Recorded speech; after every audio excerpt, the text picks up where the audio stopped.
नमो अरिहन्ताणं नमो सिद्धाणं नमो आयुर्याणं नमो वज्रायाणं नमो लोये सौवसाहुणं मङ्गलं भगवान् वीरो मङ्गलं गौतमो गणे मङ्गलं कुन्दकुन्दार्यो जैनधर्मोऽस्तु मङ्गलम् सर्वमङ्गलमाङ्गल्यं सर्वकल्याणकारकं प्रधानं सर्वधर्माणां जैनं जयतु शासनं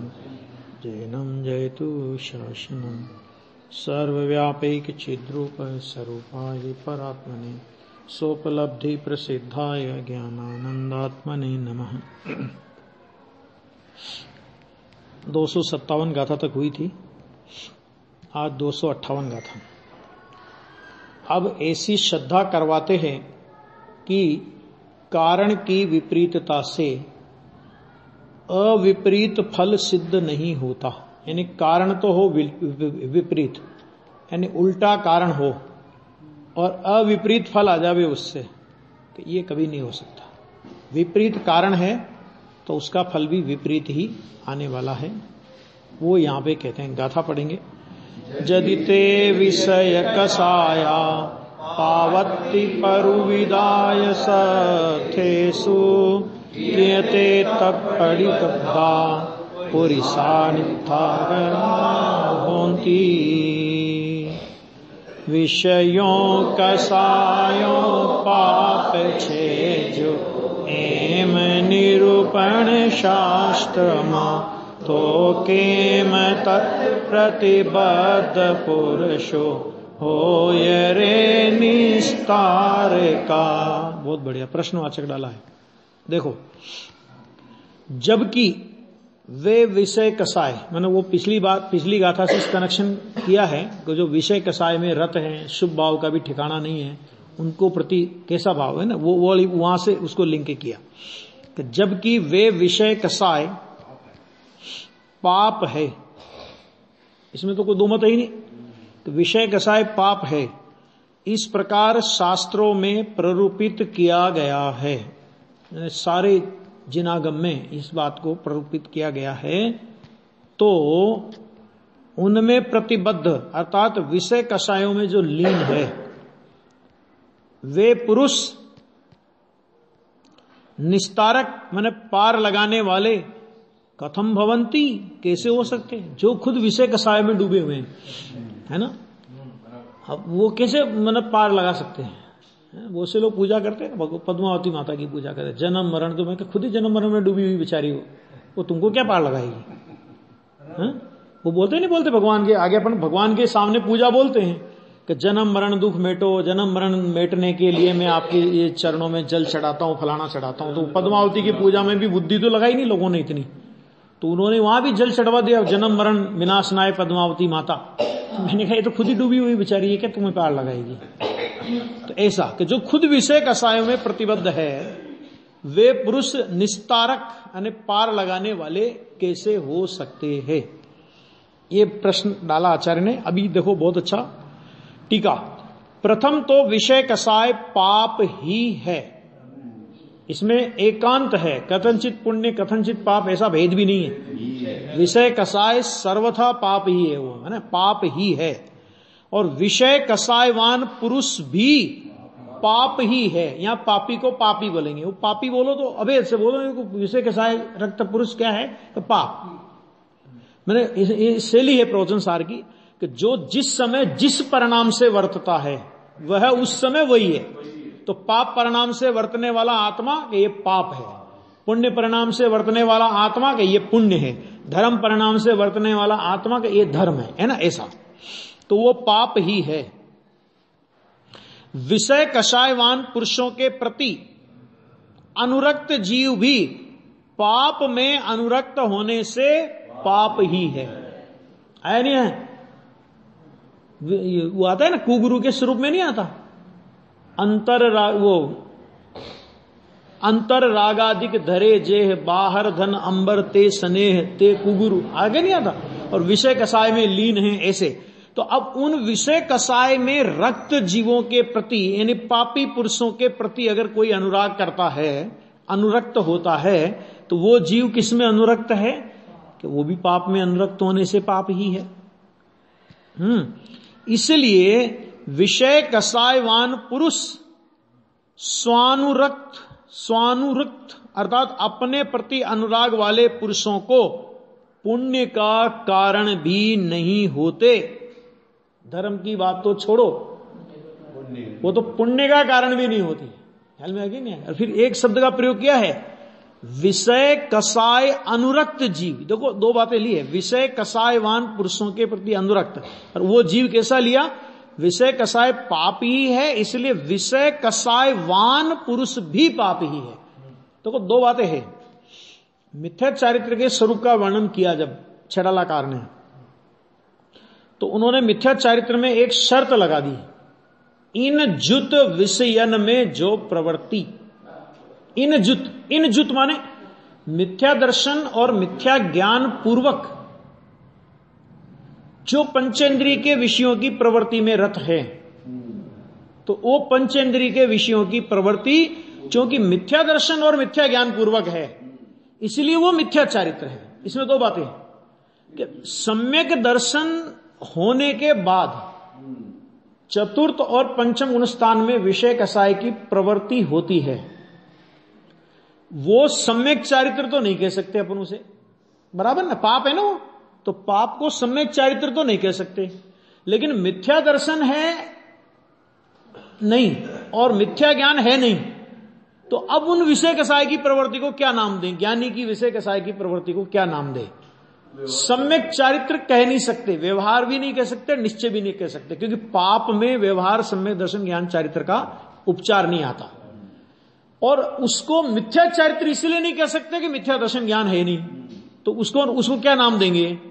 तो उसका नाम फिर दिया उन्होंने अचारित्र, जिसको दूसरे शब्दों में बोलेंगे असंयम। ठीक है ना?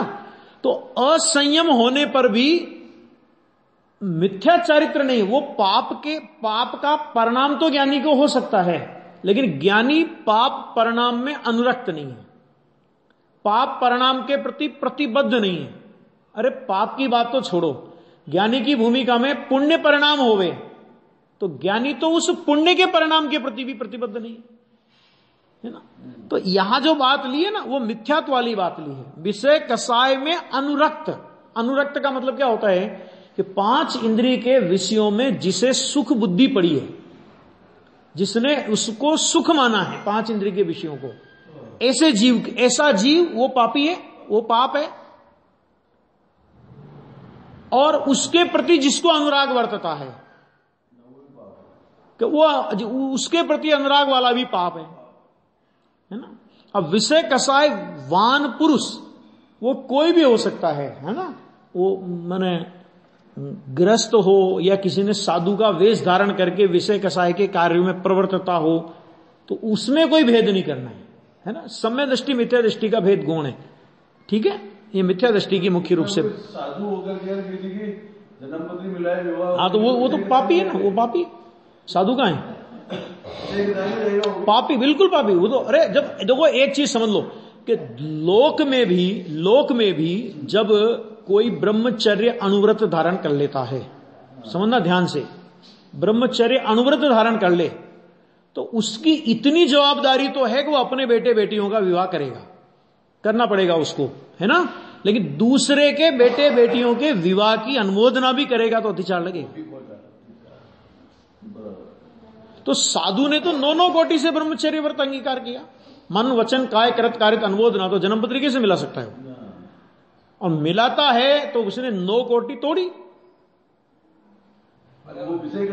विषय के साय में आ गया ना, तो उसमें क्या है, विषय के साय में आ गया, पापी है, साधु हो ही नहीं सकता। वो कोई भी हो, भले फिर वो कपड़े वाला हो कि दिगंबर हो, कहलाने वाला दिगंबर, उससे कोई फर्क नहीं पड़ता। आ गया? हाँ, वो तो देखो मार्ग में किसी को छूट नहीं है भैया। तो अनुराग वाले पुरुषों को पुण्य का कारण भी नहीं होते, तब फिर वे संसार से निस्तार के कारण तो कैसे हो सकते हैं? यानी क्या मतलब इसका? तो इसका मतलब यह कि पापी पुरुषों की भक्ति तो पुण्य का कारण भी नहीं है। समझा कि नहीं? वो तो पापी है। तो जो पुण्य का कारण भी नहीं है, वो संसार के अभाव का कारण कैसे हो जाएगा? आगे ये कहना चाह रहे हैं, नहीं हो सकते। इसलिए उनसे माने उन पापी पुरुषों से या पापी पुरुषों के प्रति अनुराग से, विषय कसाय में रक्त पुरुषों के प्रति अनुराग से अविपरीत फल सिद्ध नहीं होता। बराबर?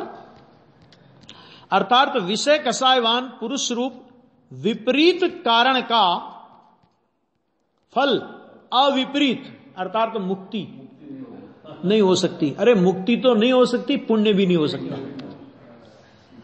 आ गया? इतना कड़क लिखा है, बहुत बढ़िया है ना, बहुत स्पष्ट है सारा मार्ग तो एकदम 2-2-4 है। दिगंबर संत है, उनको किसकी पड़ी है, कौन अच्छा, किसको अच्छा लगेगा किसको बुरा लगेगा, किसकी पड़ी है उनको, है ना। जो सत्य है उसका ढिंडोरा पीटा है जोरदार।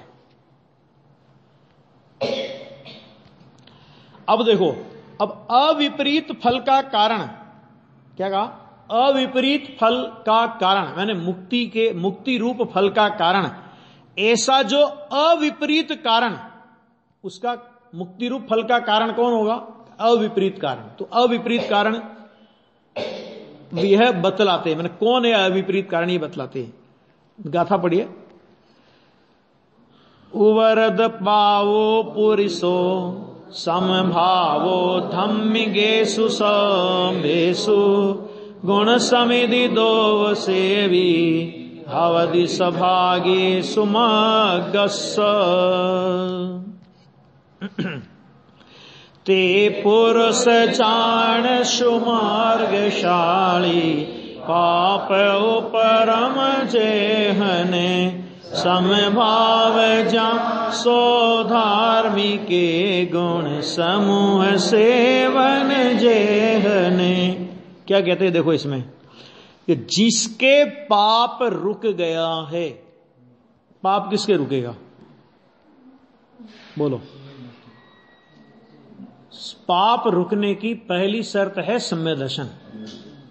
मिथ्या दृष्टि कितना ही कषाय की मंदता का परिणाम कर ले, मिथ्यात्व का महापाप रुकता ही नहीं, अनंतानुबंधी का महापाप रुकता ही नहीं। और ये शास्त्र संबद्ध है ना बात, कि बाहर से आपने अनुव्रत धारण किए कि महाव्रत धारण किए, है ना, दुनिया में आप कुछ भी गिनवाए जाते हो, लेकिन करणान योग से पूछो कि इनकी पास कितनी कसाएं सत्ता में हैं, तो वो बोलेगा कि बाहर में महाव्रत धारण किया है, और करणान योग बोलेगा कि भाई साहब मिथ्यात्व और अनंतानुबंधी है। अभी तो अनुव्रत धारण किया है, लेकिन करणान योग बोलेगा कि अभी तो मिथ्यात्व और अनंतानुबंधी है, अभी तो अप्रत्याख्यान की तो बात ही नहीं, अनंतानुबंधी पड़ी है। तो जहां मिथ्यात्व पड़ा हो, अनंतानुबंधी पड़ी हो, वहां अप्रत्याख्यान का अभाव हो जाए, ऐसा 3 काल में कभी नहीं होता, है ना। तो वो इसलिए यहां पे, क्योंकि आगे ले रहे हैं वो समता भाव, आगे समभावपना ले रहे हैं ना, तो समभावपना सम्य दर्शन के बिना आएगा ही नहीं। तो यहां पे कहते हैं कि जिसके पाप रुक गया है, यानी संवर, रुकने का मतलब क्या होता है कि पाप का संवर हुआ। रुकने का मतलब क्या होता है? देखो, रुकना माने संवर, और खीरना माने निर्जरा, और संपूर्ण अभाव हो जाना, इसका नाम मोक्ष। बराबर। तो जिसके पाप रुक गया है, यानी पाप का संवर हुआ, तो संवर कहां होगा? कि सम्य दर्शन के बिना कभी भी संवर नहीं हो सकता। तो पाप रुक गया है, और फिर कहा कि जो सभी धार्मिकों के प्रति समभाववान है, सभी धार्मिक जीवों के प्रति जिसको समता भाव है, समता भाव कहो कि वीतराग भाव कहो, तो वीतराग भाव कैसे आएगा? सम्य दर्शन के बिना आएगा कि नहीं आएगा। और फिर क्या कहा कि जो गुण समुदाय का सेवन करने वाला है, तीसरा बोल लिया, किसका सेवन करने वाला? तो उन्होंने कहा कि गुण समुदाय का सेवन करने वाला है, वो तो वीतरागता को बढ़ाने वाला है। वह पुरुष सुमार्ग का भागी होता है, अर्थात सुमार्गवान है। ऐसा जीव सुमार्गवान है, मतलब वो सुमार्ग में है। कौन? कि जिसको सम्य दर्शन हुआ, जिसको समता का परिणाम प्रकट हुआ, जो गुणों का सेवन करने वाला है, उसको बोलते हैं सुमार्गवान, है ना। और सम्य दर्शन का ठिकाना नहीं हो तो बाहर में कितना भी कैसा भी ऊंचा पद धारण किया हो, वो कुमार्ग रत है। ये बात इसमें से अपने आप निकलती है। सुमार्ग रत नहीं यानी कुमार्ग रत है, उसको समता भाव ही नहीं है ना, उसको समता भाव नहीं है और उसका पाप नहीं रुका, क्योंकि मिथ्यात्व के रुके बिना कोई पाप नहीं रुकता। क्यों नहीं रुकता? क्योंकि मिथ्यात्व जब तक सत्ता में है तब तक बंधने योग्य घाती कर्म की ऐसी कोई प्रकृति नहीं है जिसका बंध उसको रुक जाए। कितना ही पुण्य का परिणाम करे, घाती कर्म की प्रकृति में बंध रुकने वाला नहीं है, और घाती कर्म शुद्ध रूप से पाप है। और सम्य दृष्टि होने के बाद 41 कर्म प्रकृतियों का बंध तो किसी स्थिति में समय दृष्टि पड़ा हो, 7वें नरक में नारकी पड़ा हो, 41 कर्म प्रकृतियों का बंध रुक जाता है। और 41 कर्म प्रकृतियां वो हैं कि जो बहुत भयंकर भयंकर है, समझ में आ गया? तो वो है, तो उसका नाम है पाप का रुकना। तो वो समय दर्शन के बिना नहीं रुकता, इसलिए जगह जगह समय दर्शन की महिमा गाई है। अभी देखो, पाप के रुक जाने से यानी मिथ्या दर्शन आदि पाप का अभाव होने से सर्वधर्मियों के प्रति, सर्वधर्मी माने जैन भी, हिंदू भी, मुसलमान भी, सभी ना, सर्वधर्मी माने कौन? कि जो भी इस मोक्ष मार्ग की आराधना के प्रति लगे हुए हैं उनका नाम धर्मी। माने जिनकी परिणति में धर्म परिणत हुआ, वो समय दृष्टि हो सकता है, श्रावक हो सकता है, मुनिराज हो सकते हैं, अरियंत परमात्मा और सिद्ध परमात्मा, सब। कि सर्वधर्मियों के प्रति स्वयं मध्यस्थ होने से न उनके प्रति राग न उनके प्रति द्वेष। राग तो ठीक है, द्वेष क्यों नहीं? कोई द्वेष का मतलब क्या? मतलब द्वेष कैसे होगा कि कोई अपने से आगे बढ़ जाए। अभी अपन ने दीक्षा ली, बहुत टाइम हो गया दीक्षा लिए हुए, और किसी नए ने दीक्षा ली और दीक्षा लेने के बाद तुरंत उसने आत्म ध्यान प्राप्त करके केवल ज्ञान प्राप्त कर लिया। तो इनको तो जलेसी होगी कि नहीं होगी? कहो अच्छा अभी हमारे बाद आया और हमसे पहले। ऐसा होगा कि अनुमोदना आएगी? अनुमोदना आएगी। क्यों आएगी अनुमोदना? कि अरे जो काम मैं करना चाहता था, जिस काम के लिए मैंने ये जिन दीक्षा अंगीकार की है, और वो काम इसने जिन दीक्षा लेके तुरंत कर लिया, बल्कि उसकी ये दशा देख करके इसको भी पुरुषार्थ की प्रेरणा मिलेगी, ना कि द्वेष होगा। किसी ज्ञानी को, कोई ज्ञानी अपने से आगे बढ़ जाए, उसकी भूमिका और उच्च हो जाए, उसके प्रति द्वेष नहीं होता, उसके प्रति अनुमोदना आती है ना। मध्यस्थ होने से और गुण समूह का सेवन करने से, गुण समूह का सेवन करने से मैंने वीतराग भाव का, गुण समूह माने क्या होता है? वीतराग भाव। सेवन करने से जो श्रमण सम्यक दर्शन ज्ञान चारित्र के युग पद पने रूप परिणति से, आगे समय दर्शन ज्ञान चारित्र, ये अपन घर से तो नहीं कर रहे थे अर्थ। देखो, समय दर्शन ज्ञान चारित्र के युग पद पने रूप परिणति से रचित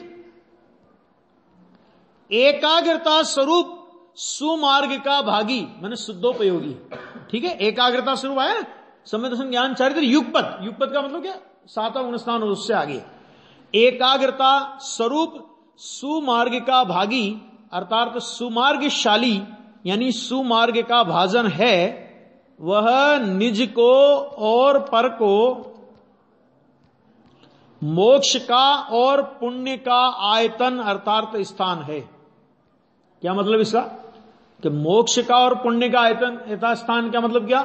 कि कोई जीव उसकी परिणति को देखकर अपने में वैसी परिणति प्रकट करके वीतराग भाव प्रकट कर ले तो वो मोक्ष का निमित्त हुआ, और उनके प्रति प्रशस्त राग का परिणाम आया। वाह क्या इनकी दशा, अद्भुत दशा। इस तरह उनके प्रति भक्ति का, पूजा का, वंदना का, सेवा का, उपासना का परिणाम आया, तो वे उसके लिए पुण्य का कारण है, अपने लिए भी और दूसरों के लिए भी। स्वयं भी अपनी परिणति को बढ़ावे तो वीतरागता प्राप्त करे तो स्वयं के लिए मोक्ष का कारण हो जाएगा, और स्वयं भी थोड़ा सा राग का परिणाम आ गया है ना, तो खुद के लिए पुण्य का कारण भी हो जाएगा। दूसरों के लिए भी मोक्ष का और पुण्य का आयतन अर्थात स्थान है। इसलिए वह श्रमण अविपरीत फल का कारण, अविपरीत फल क्यों लिखा है यहां? पुण्य भी लिया तो फिर पुण्य को अविपरीत फल क्यों लिख दिया? भाई चलो मोक्ष को अविपरीत फल कहते, वहां तक तो हमें समझ में आया। यहां पुण्य को भी अविपरीत फल क्यों कहा? क्योंकि वो जो पुण्य का परिणाम आया ना, वो भी सम्यक दर्शन की भूमिका में आया है। ध्यान से सुनना, समझ में आ गया? तो है तो विपरीत, लेकिन अविपरीत क्यों कहा? कि निकट भविष्य में वो ज्ञानी उस पुण्य परिणाम का भी अभाव करके मोक्ष को साध लेगा। क्योंकि अविपरीत वीतराग भाव रूप परिणाम या सम्यक दर्शन ज्ञान चारित्र की परिणति उनके विद्यमान होने से वर्तमान में भले ही पुण्य का परिणाम भी आ गया, पुण्य बंद भी हो गया, देवायु में भी चले गए, तो भी वहां से निकल करके वीतरागता पूरी कर लेंगे। समझा गया ना? इसलिए यहां पर पुण्य और मोक्ष दोनों को इनने अविपरीत, है ना, समण अविपरीत कारण ऐसा, अविपरीत फल का कारण ऐसा अविपरीत कारण है। यहां पुण्य में, पुण्य को उसमें जो सम्मिलित किया ना, उसके पीछे ये रहस्य आ गया। ऐसा, ऐसी प्रतीति करनी चाहिए कि ऐसा विश्वास, ऐसा भरोसा, ऐसी प्रतीति करना चाहिए। मैंने देखो इसमें अब ये जो अविपरीत कारण और विपरीत कारण और अविपरीत फल का अविपरीत कारण और विपरीत फल का विपरीत कारण, ये सब बातें आई। तो ये बातें आई तो इसका मतलब क्या हुआ कि अपने को ये पहचान करनी पड़ेगी कि अविपरीत फल क्या है और विपरीत फल क्या है, पहली बात। और अविपरीत फल का कारण कौन हो सकता है और विपरीत फल का कारण कौन हो सकता है, इनका ज्ञान करके विपरीत फल और विपरीत फल के कारण का त्याग और अविपरीत फल और अविपरीत कारण का ग्रहण, ये मोक्ष मार्ग में कर्तव्य होता है। इसलिए इन दोनों को बराबर जानना पड़ेगा, जानने के बिना काम चलने वाला नहीं है। ये यहां पे उन्होंने कहा, टीका में ये बात आई, बराबर है, तो सरल है। अभी देखो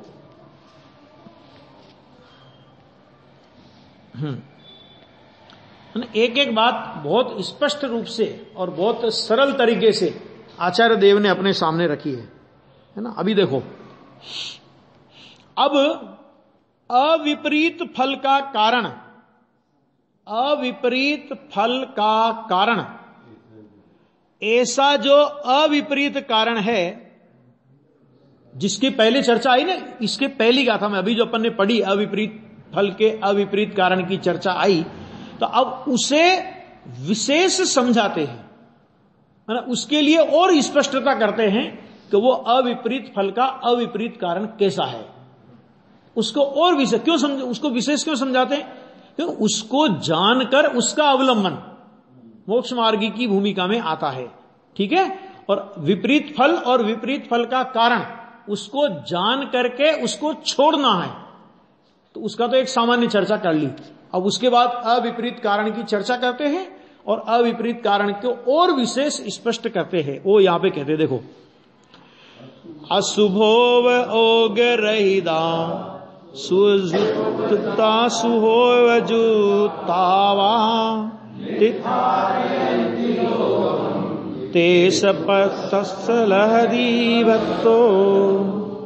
अशुभोपयोग रहित समणो शुद्ध वा शुभ युक्त जे ते लोक ने तारे अने तद भक्त पावे पुण्य ने। देखो क्या गजब की बात कह रहे हैं। जो अशुभोपयोग रहित वर्तते हुए, मुनिराज है ना, चरणानुयोग सूचक चूलिका मुनिराज का अधिकार कैसे होते हुए, सच्चे भावलिंगी मुनि कैसे होते हैं कि जो अशुभोपयोग रहित वर्तते हुए, है ना, जिन्होंने, जिनके परिणति में पाप परिणाम तो पलायन कर गया है, पाप परिणाम तो होता नहीं।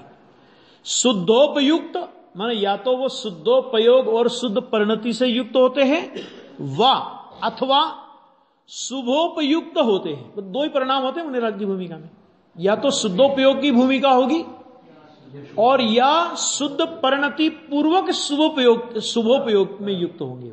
दोनों जगह दिखाई देंगे, यानी छठे गुण स्थान में आएंगे तो शुद्ध परिणति के साथ में शुभोपयोग होगा, और सातवें गुण स्थान में जाएंगे तो शुद्धोपयोग परिणति रूप भी और उपयोग रूप भी। छठे गुण स्थान में परिणति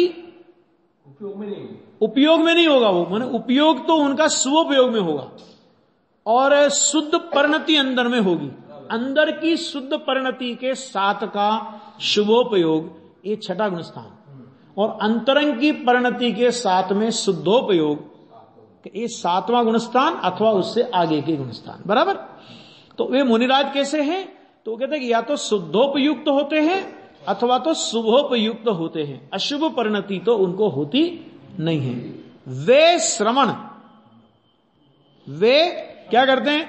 लोगों को तार देते हैं। वाह भाई, क्या कहते हैं? लोगों को तार देते हैं, मतलब पार कर देते हैं लोगों को। बराबर है। व्यवहार नहीं से ऐसा कहा जाता, क्योंकि सच्चे निमित्त है वे, लोगों को तार देते।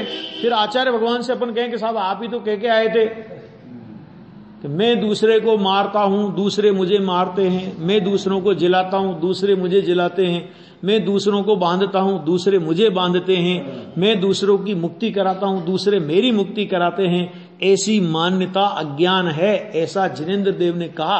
और आप यहां पे कह रहे हो तार देते हैं।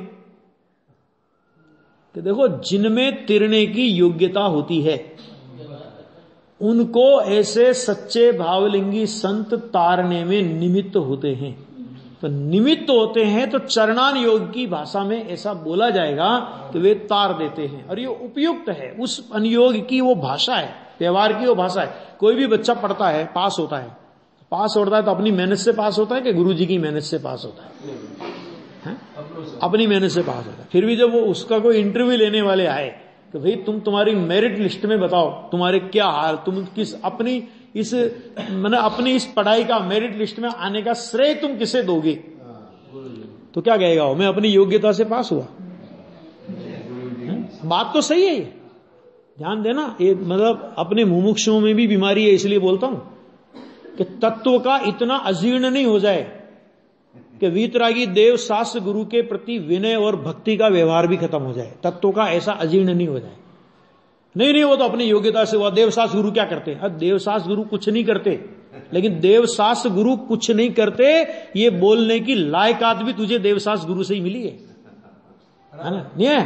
तो विनय के भाव में ऐसा व्यवहार नहीं आवे, ऐसा नहीं हो सकता। बोलेगा यही कि प्रभु आपने मुझे तार दिया।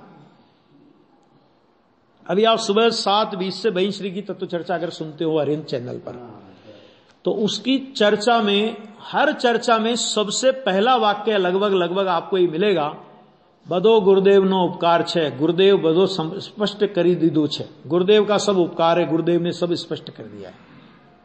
क्यों बोलते हैं बार बार? वो भी ज्ञानी है, वो भी ज्ञानी है, क्यों बोलते हैं बार बार?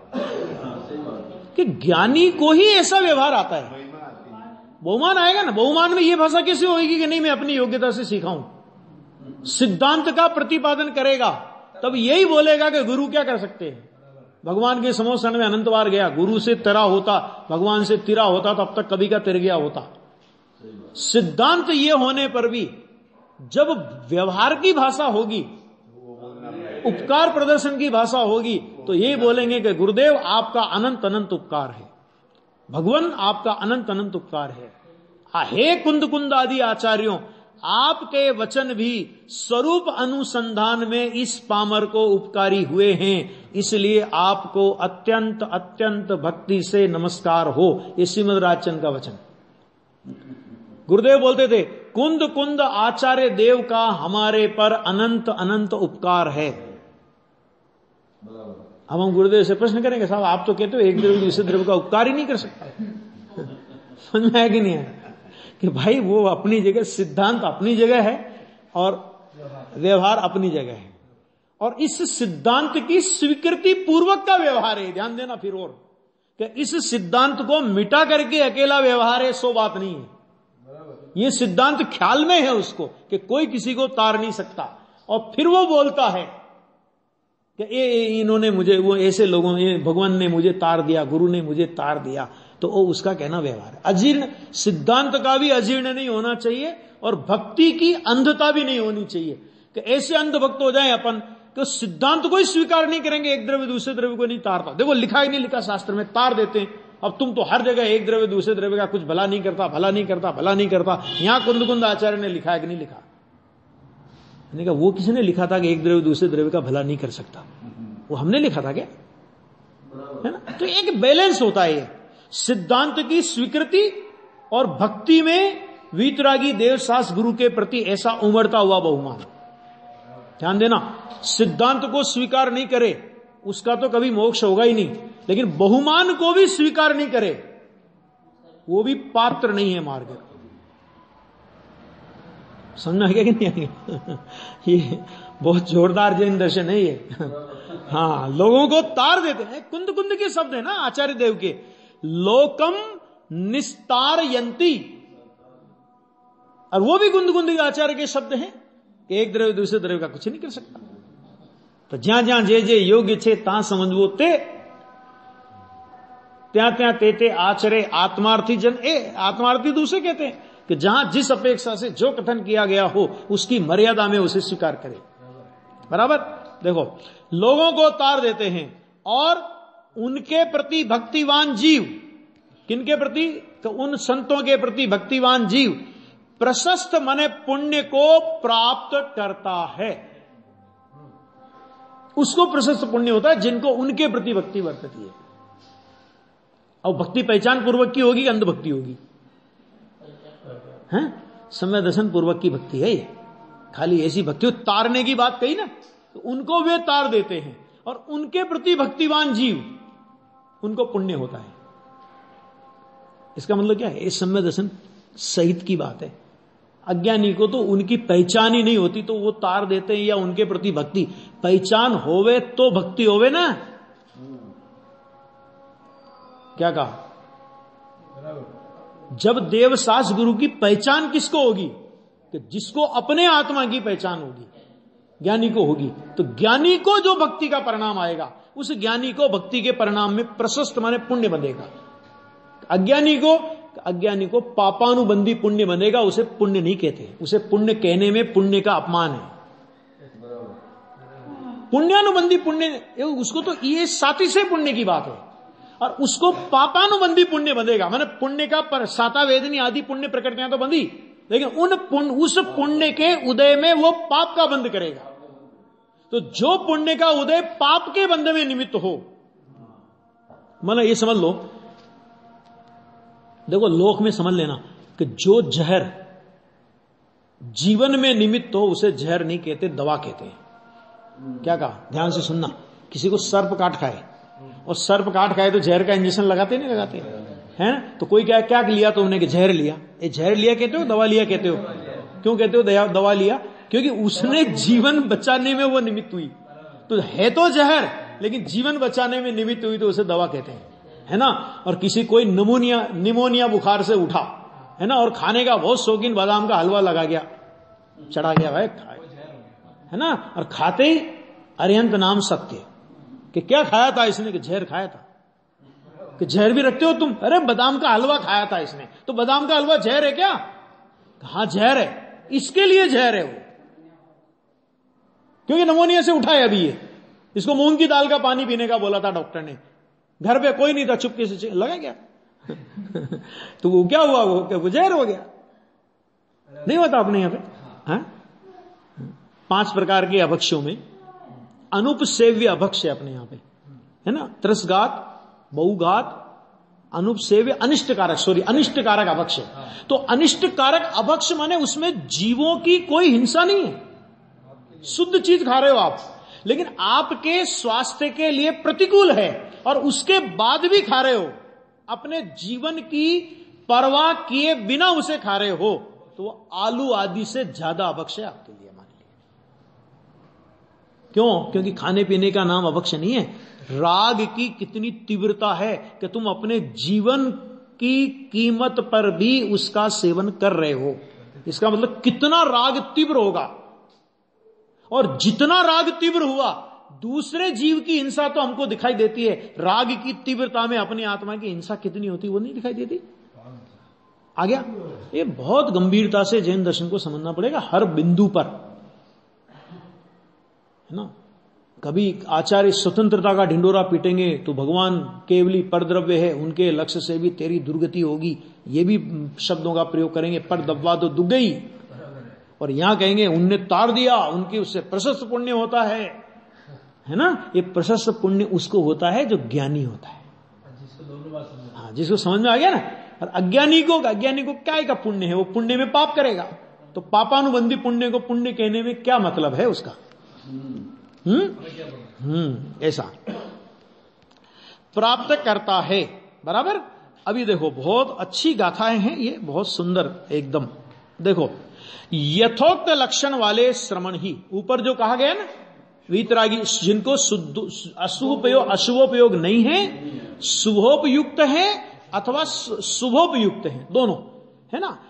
यथोक्त लक्षण वाले श्रवण ही, जो कि कैसे हैं वे श्रवण? मोह द्वेष। देखो मोह, एक तो मोह नहीं होता उनको, एक द्वेष नहीं होता उनको, और अप्रशस्त राग के उच्छेद से, मैंने प्रशस्त राग रहा अभी उनकी भूमिका में, अप्रशस्त राग के उच्छेद से अशुभोपयोग रहित वर्तते हुए। अब देखो ध्यान से सुनना, तीन, इसमें एक बहुत जोरदार बात आ गई। अशुभोपयोग के तीन प्रकार हुए। हम अशुभोपयोग की खतौनी अकेले राग में करते हैं। अशुभ राग, अशुभ राग, अशुभ राग। अरे अशुभ राग नहीं, अशुभ राग तो अशुभोपयोग है ही। द्वेष अशुभोपयोग, हालांकि द्वेष के भी प्रशस्त और अप्रशस्त भेद होते हैं, लेकिन वो यहां पर चर्चा नहीं है अभी। और मोह माने मिथ्यात्व, मिथ्यात्व वो भी अशुभोपयोग का एक प्रकार है, और वो सबसे बड़ा प्रकार है कि जिस प्रकार के अभाव हुए बिना, मिथ्यात्व के अभाव हुए बिना कसाय की मंदता का कैसा भी प्रकार शुभोपयोग की गिनती में नहीं आता। ठीक है, तो मोह वो अशुभोपयोग का प्रकार है, द्वेष वो अशुभोपयोग का प्रकार है, और अप्रशस्त राग वो भी अशुभोपयोग का प्रकार है। तो उनके उच्छेद से अशुभोपयोग रहित वर्तते हुए, अकेला राग छोड़ा ऐसा नहीं है, अकेला राग छोड़ा, अकेला अशुभ राग मैंने तीव्र कसाय का राग अकेला छोड़ा, इसलिए वे अशुभोपयोग से रहित हो गए, ये नहीं है। अशुभोपयोग में तीन का अभाव होना अनिवार्य है, मोह का अभाव, द्वेष का अभाव और अशुभ राग का अभाव। इन तीन का अभाव हुआ तो आपने अशुभोपयोग का उच्छेद किया। अच्छा आगे, और समस्त कसायोदय के विच्छेद से कदाचित शुद्धोपयुक्त, माने शुद्धोपयोग में युक्त, कि इनका अभाव तो हो ही गया। और शुद्धोपयोग के काल में लिखा ना, कदाचित बरतते हुए समस्त कसायोदय के विच्छेद से कदाचित, कदाचित माने कभी, माने जिस समय उनको शुभोपयोग भी बुद्धिपूर्वक नहीं रहता। अब बुद्धिपूर्वक का तो रहता है, लेकिन बुद्धिपूर्वक का अशुभोपयोग है ही नहीं, द्वेष है नहीं, मिथ्या तो है नहीं, शुभोपयोग बचा। वो शुभोपयोग भी जब बुद्धिपूर्वक का नहीं रहता तो उस समय, कदाचित माने उस समय, वे क्या होते हैं? शुद्धोपयुक्त, माने शुद्धोपयोग में युक्त होते हैं। पॉइंट समझ में आ गया? ये आगे समझे ना। और प्रशस्त राग के विपाक से, माने प्रशस्त राग का उदय आया, यानी संजलन कषाय का तीव्र उदय वापस आया, विपाक से, राग के विपाक के कदाचित शुभोपयोग युक्त होते हैं, शुभोपयुक्त होते हैं, मान वापस सातवें से छठे में आ जाते हैं। तीव्र कषाय संजलन का तीव्र उदय आया, तो तीव्र उदय आने पर वापस सातवें से नीचे आ गए, छठे स्थान में आ गए, ये उनकी दशा होती है। वे ऐसे श्रवण आगे ना, वे मैंने वो श्रवण की चर्चा चल रही थी ना, कि ऐसे श्रवण होते हैं। अभी बोलो कितना स्पष्ट स्वरूप है मुनिराज का, इससे ज्यादा स्पष्ट होगा कि हैं? कैसा, कितना कैसा स्वरूप होता है देख लो अभी।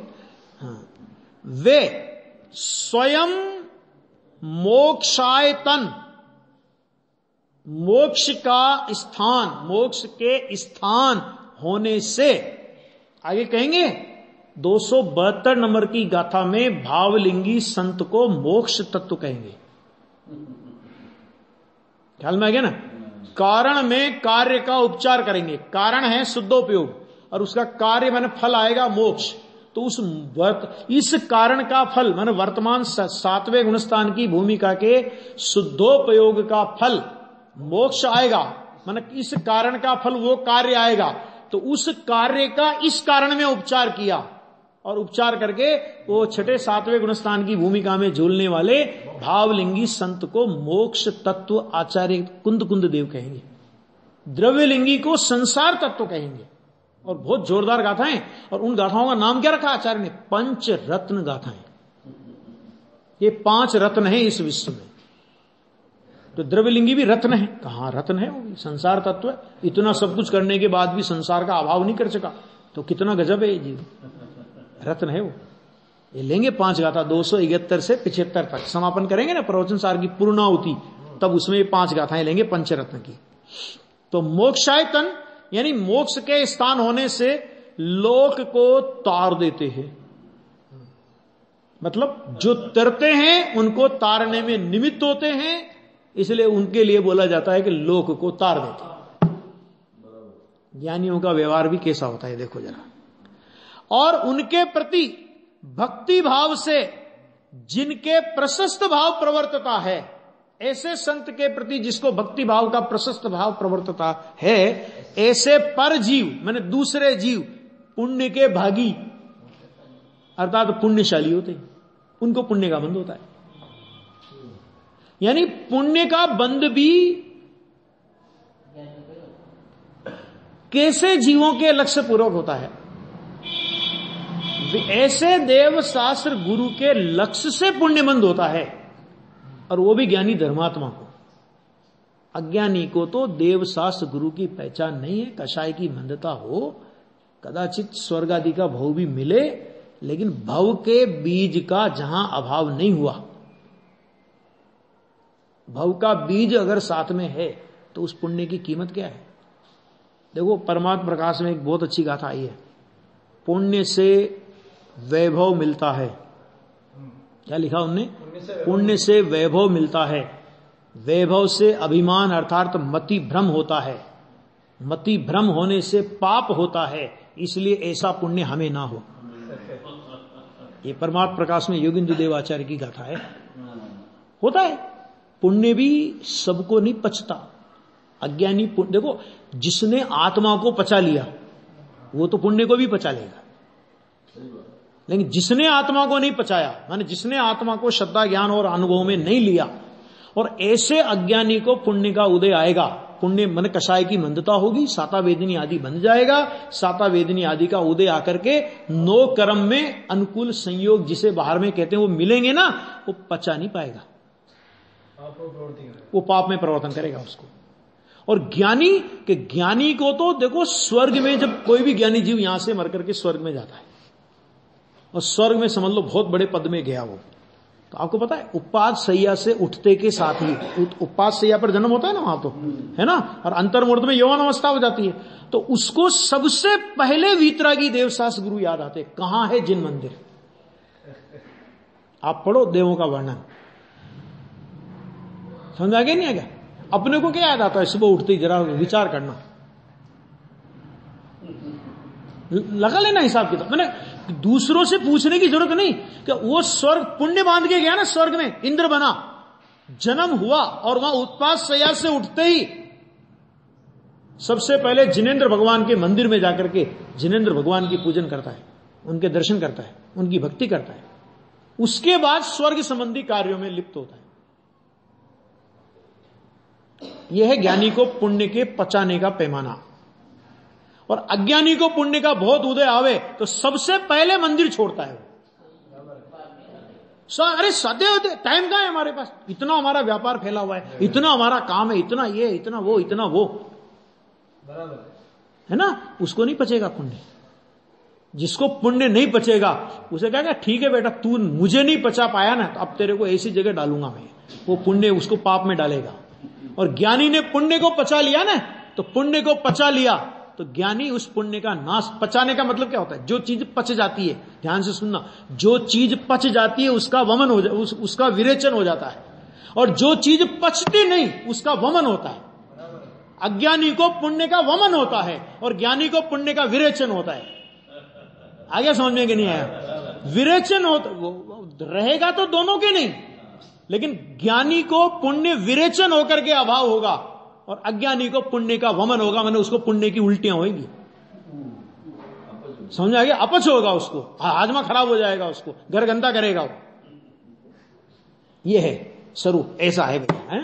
आगे अपनी गाथा आएगी 261 नंबर की गाथा आएगी, उसमें क्या विषय आएगा जरा देख लीजिए। तो अब अविपरीत फल का कारण, ऐसा जो अविपरीत कारण उसकी उपासना रूप प्रवृत्ति सामान्य और विशेष रूप से करने योग्य है, ऐसा 2 सूत्रों में बतलाते हैं। ये बात आएगी, ये 261 और 262 गाथा में ये बात आएगी। इसकी चर्चा अपन कल की स्वाध्याय में करते हैं।